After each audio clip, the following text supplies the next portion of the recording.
Welcome to the Community Church of Chapel Hill, Unitarian Universalist. I am Larry Ross, a member of the Worship Associates Ministry here at the church, and I want to welcome each of you to our Sunday online service. Whoever you are, whomever you love, however you are watching us today, you are welcome here. And now please join us in singing the opening hymn, number 34, Though I May Speak with Bravest Fire.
The chalice lighting words are from the Passover Haggadah. May the light we now kindle inspire us to use our powers, to heal and not to harm, to help and not to hinder, to bless and not to curse, to serve the holy cause of freedom.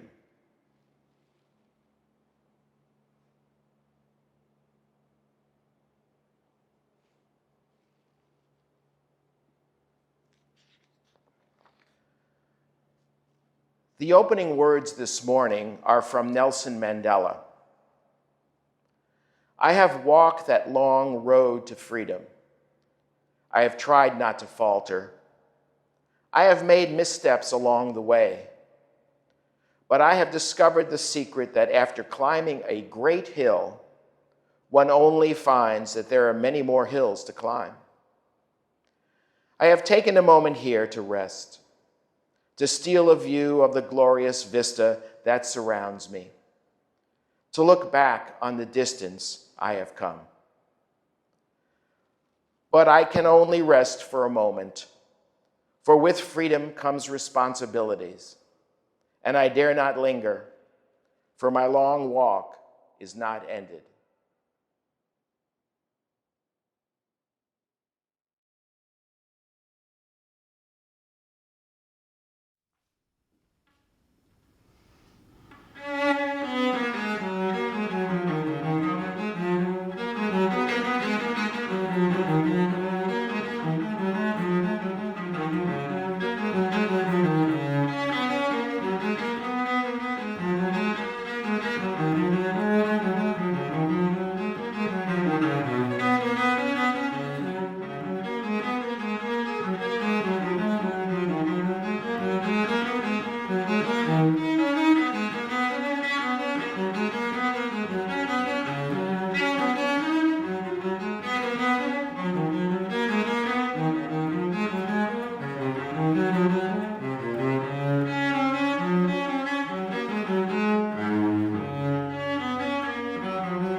Each week, we hold in our service time for sharing the joys and the sorrows that we bring with us into this church community. This past week, several people in our community sent me notes asking me to place stones for their joys or their sorrows. The first stone is placed this morning for Tracy McNeil. Tracy McNeil is Mary LeMay's daughter, who attends our virtual services from her home in San Jose, California. Tracy writes, "I would like to share both a sorrow that the lightning fires are creating so much anxiety and hardship around my house in every direction here in San Jose, but a joy that my home and family have so far been spared." Tracy asks that we send our love and hope for the calming of these fires soon.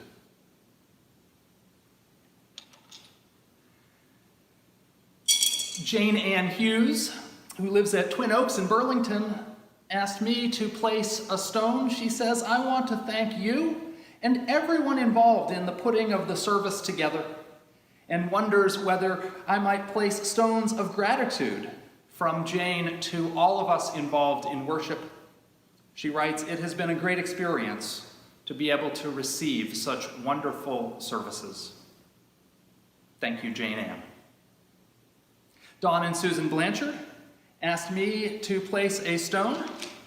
They write, "After not being able to be physically close to our 1st and 4th grade granddaughters, Megan and Emily, since March 9th, Don and Susan are now having them in their home every day for Wake County's Virtual Academy. Each school day lasts only 2 hours the first 2 weeks. So Don and Susan say we're playing lots of Uno and having great conversations."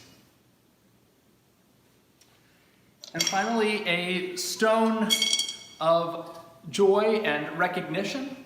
I want to wish Barb Chapman a happy birthday. Barb is celebrating a milestone birthday this weekend. Final stone is placed for all those joys and sorrows that we hold in our hearts that were not spoken. I invite you to join with me in the spirit of prayer. The prayer I'm going to read this week is number 501 from our hymnal by Frederick Gillis. Spirit of community, in which we share and find strength and common purpose. We turn our minds and hearts towards one another, seeking to bring into our circle of concern all who need our love and support. Those who are ill, those who are in pain, either in body or in spirit, those who are lonely, and those who have been wronged. We affirm that we are part of a web of life that makes us one with all humanity, one with the universe. We are grateful for the miracle of consciousness that we share, the consciousness that gives us the power to remember, to love, and to care.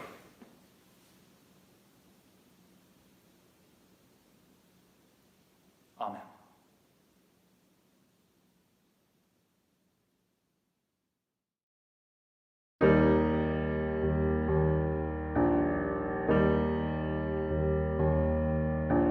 Just as long as I have breath, I must answer yes to life.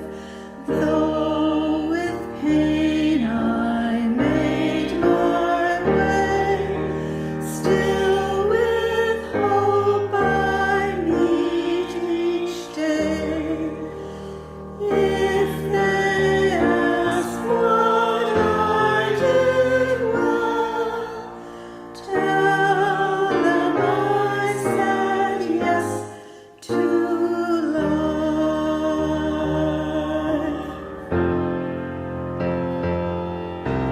Just as long as vision lasts, I must answer yes to truth.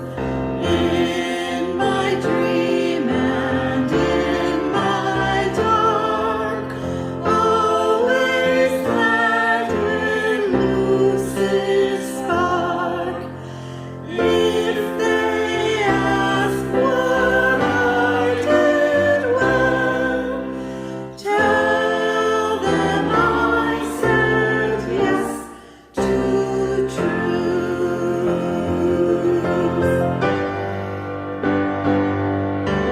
Just as long as my heart beats, I must answer yes to love. Disappointment pierced me through, still I kept on loving you. If they ask what I did best, tell them I said yes to love.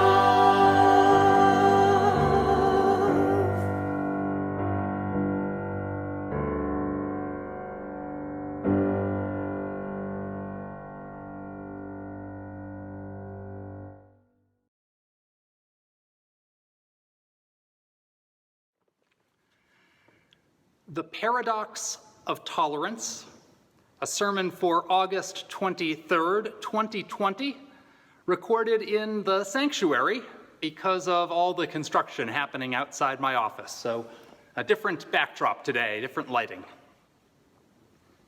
I remember the first time I was accused of being intolerant. The first church I served was in Kansas, the suburbs of Kansas City. Just before I arrived, they had an election in Kansas, and new members of the state school board were elected. As a result of that election, there was a new majority on the state school board, a new majority that opposed the teaching of evolution in high school biology classes.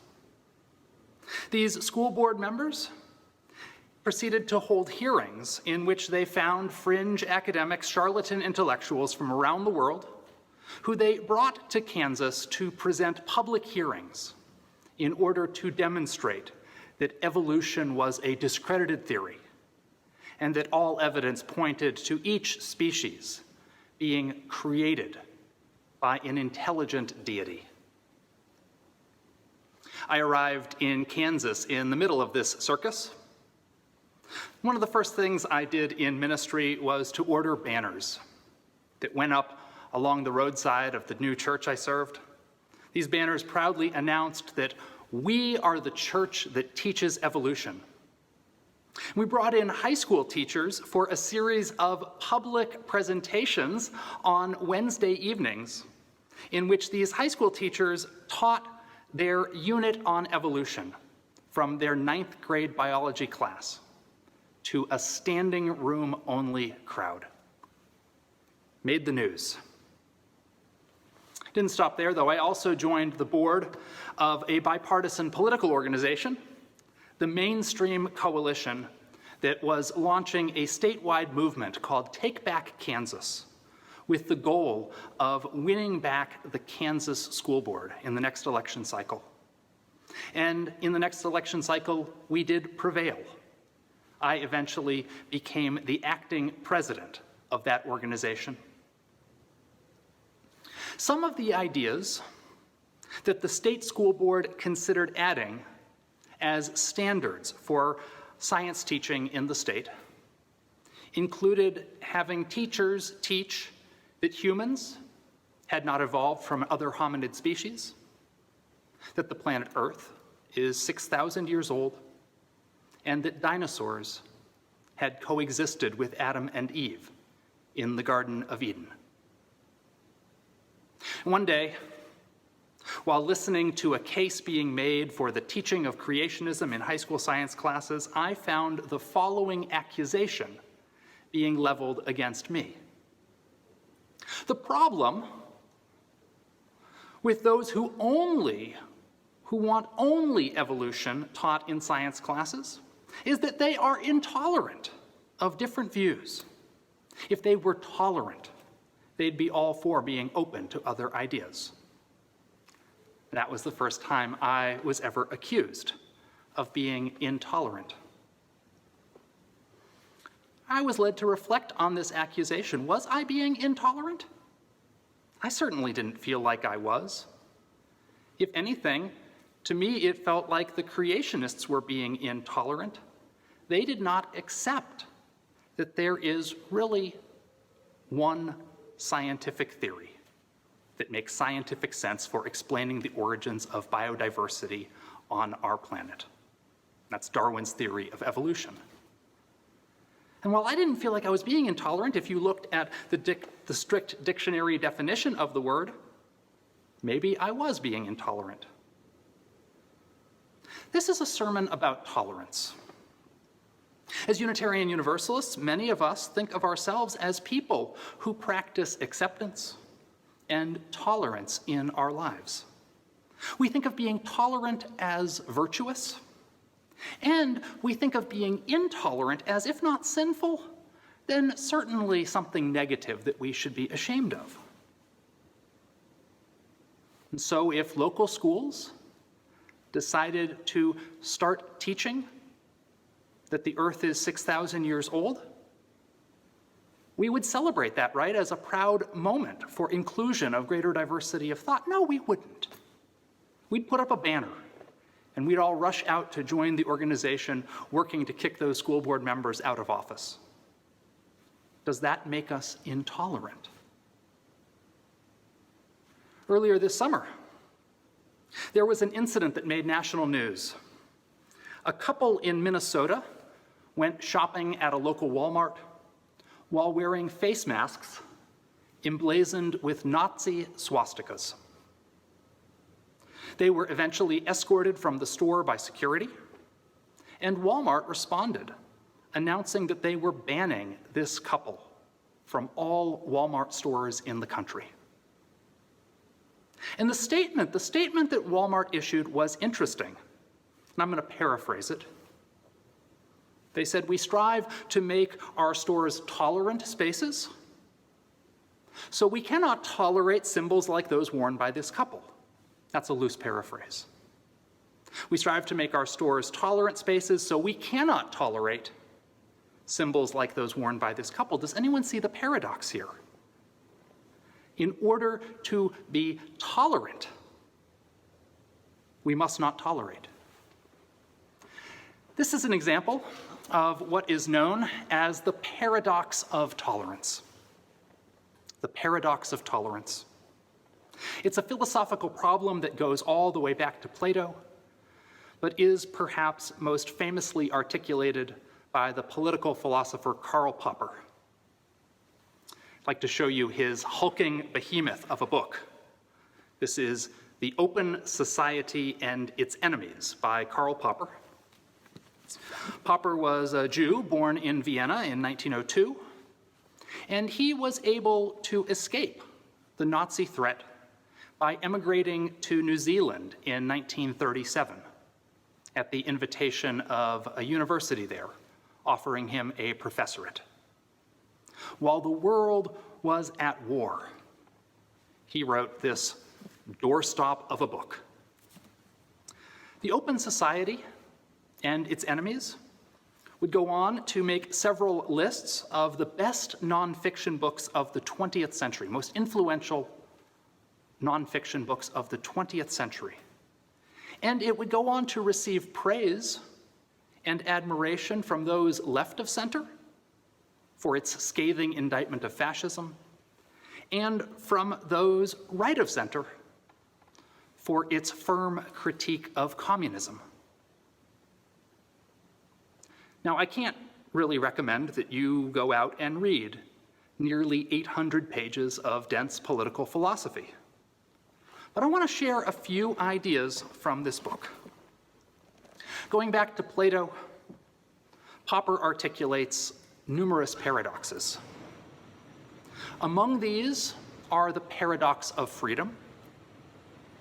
In a state of unlimited freedom, a bully would be free to coerce or enslave a weaker person.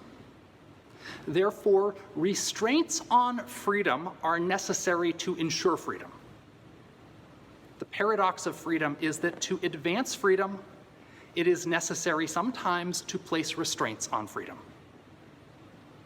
There's also the paradox of democracy.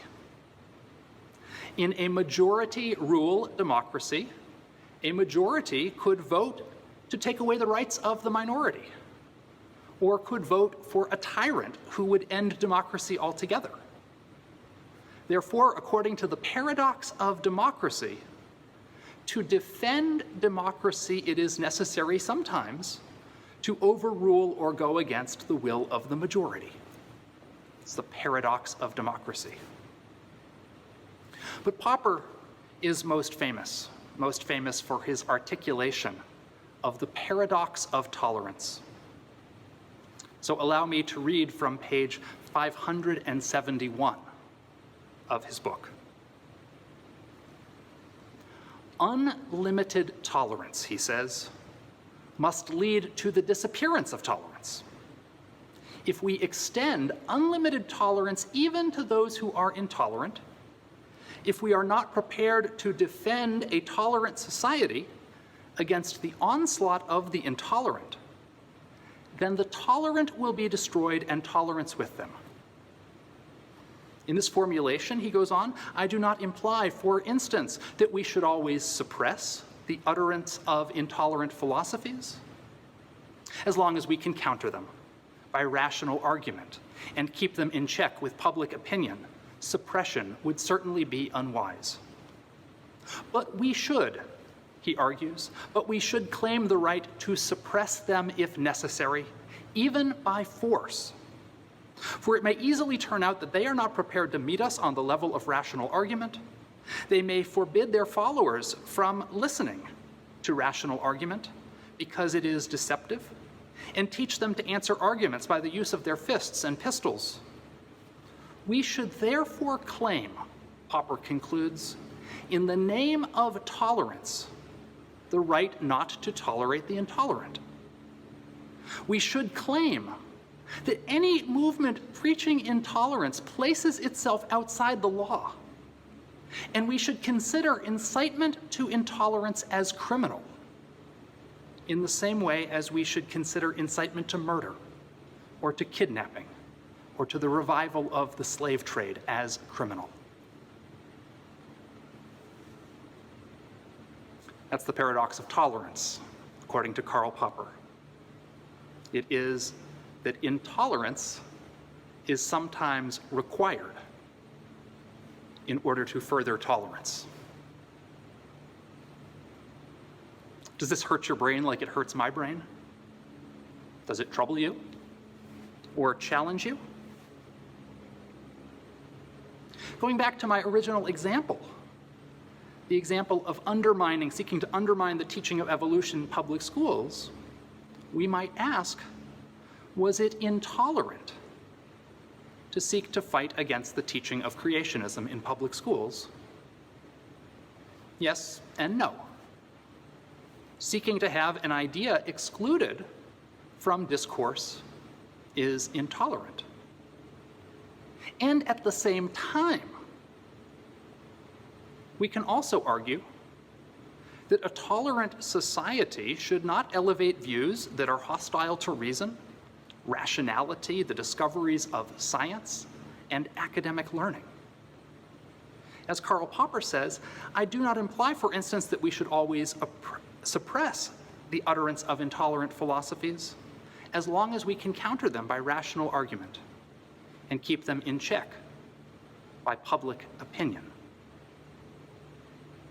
He would say that this is actually a tolerant act. It creates greater tolerance to insist that one theory, a theory of evolution, be what is taught in public high school biology classes. So what's my sermon about this morning? I think there's a definite tension involved in living in this time. A tension between wanting to practice tolerance and being concerned about the preponderance of ideas in the public square that are deplorable, or intolerant, or racist, or historically false, or scientifically baseless, or amount to nothing more than propaganda, misinformation, fake news, foreign interference in our elections and society. I believe it is worth remembering the caution of philosophers like Karl Popper in this time, that unlimited tolerance must also lead to the disappearance of tolerance. And I believe that there are other values that we must hold alongside tolerance. We must ask not only what does tolerance and acceptance ask of us, but also what does justice ask of us? What does reason ask of us? What does compassion ask of us? What does truth ask of us? And what does conscience ask of us? Our Unitarian Universalist principles, remember, call us to hold multiple competing values in tension. In the second principle, we're called to advance justice, equity, and compassion in human relations.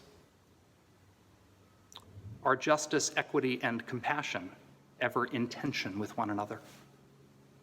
In the third principle, we're called to practice acceptance and encouragement to growth. Is accepting someone and encouraging them to grow, is there ever a tension in that? In the fourth principle, we're called to search for truth in a way that's free, but also responsible. Is there ever a tension between freedom and responsibility? In the fifth, we're called to accept the will of the democracy, but also to follow our conscience. Is there ever a tension there?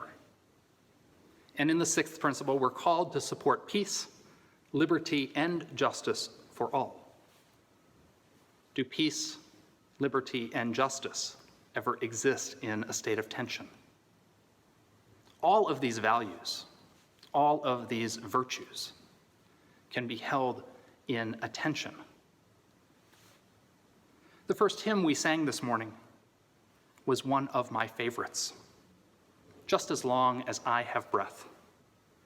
It calls on us to answer yes to life, and yes to truth, and yes to love. Just as long as I have breath, I must answer yes to life, and yes to truth, and yes to love. That is a lot of breath. That is a lot of tension. Blessings to us all as we live boldly and courageously, seeking truth in these times.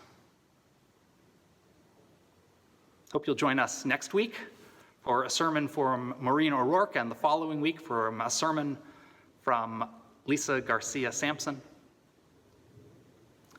Love you, with you. See you soon.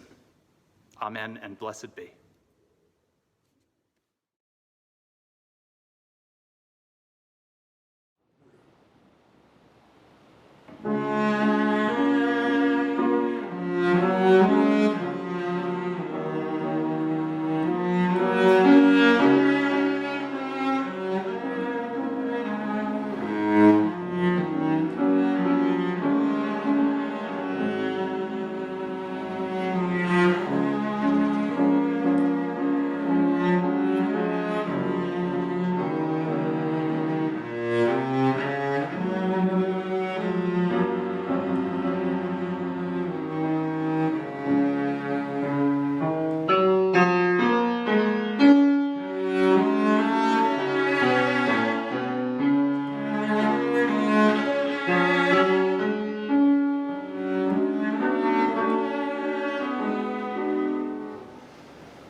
Good morning. This is Thom Belote reading today's Share the Plate, Our Share the Plate for this morning is to support the Rural School Partnership, part of the sister communities of San Ramon, an organization our congregation has long supported. At no time since the pandemic began have public schools in Nicaragua been closed. Their government is minimizing the threat to the virus. In many ways, their health system can't cope with the pandemic, and their entire economy is fragile.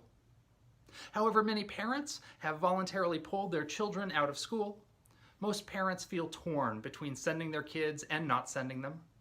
Also, many families rely on the meal their children receive at school. Doesn't this all sound familiar? Our church is providing support to 2 schools in the remote mountains of Nicaragua, El Jobo and La Lima. Both are elementary schools, but La Lima also holds classes on Saturdays for high schoolers. The Rural School Partnership, part of the sister communities of San Ramon, has been linking these remote schools to agencies such as churches like ours for more than 25 years. This year, the PTAs at our schools decided to invest in structural improvements to their schools, such as roof and floor repair and fencing in the school for security reasons.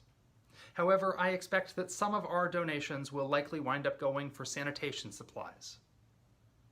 Part of the lasting value of hard improvements is that parents and teachers build strong connections with their communities by providing most of the labor.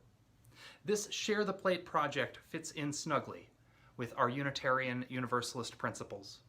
To make a donation online, scroll to the bottom of this page and follow the directions by Friday, or you may send in a check made payable to the church with Rural School Partnership, STP, in the memo line. I hope you will be generous with your support.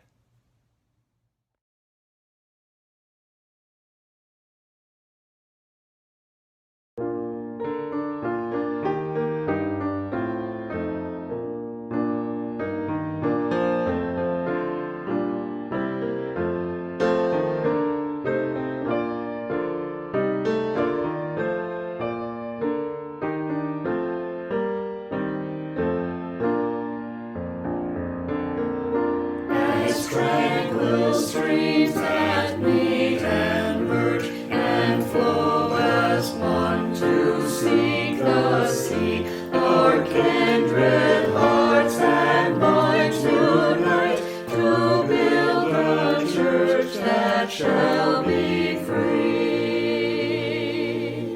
free from the bonds that bind the mind to narrow thought and lifeless greed, free from a social code that fails to serve the cause of human need. A freedom that reveres the past, but trusts the dawning future more, and bids the soul in search of truth adventure boldly and explore. Prophetic church, the future waits your liberating ministry. Go forward in the power of love, proclaim the truth that makes us free.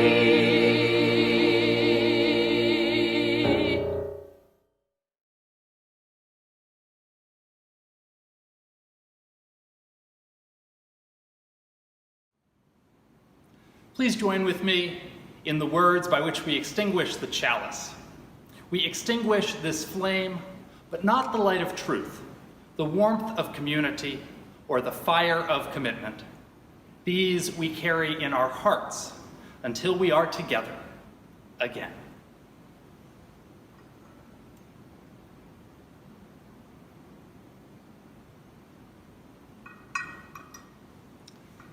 Now please join in singing Shalom.